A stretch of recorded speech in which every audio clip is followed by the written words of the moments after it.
This video will show you how to find and fill out a deposit form for activity accounts you oversee.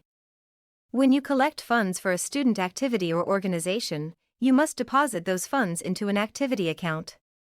To find the deposit form, look in the District Bookmarks folder in Chrome.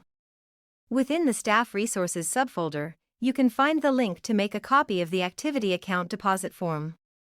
When you click on the link, it will make a copy in your Google Drive. Fill out the top part of the form with the requested information.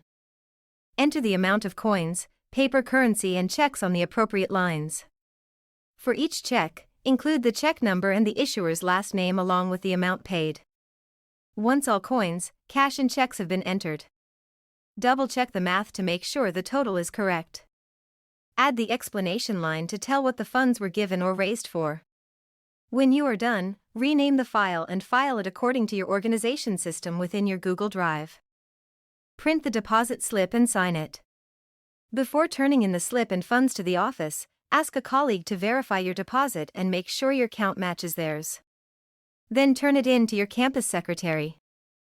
Process review: 1. Find the form in the district bookmarks. 2. Enter the coin, currency and checks. 3. Double-check the totals and fill out the rest of the form. 4. Print, sign, verify, and submit.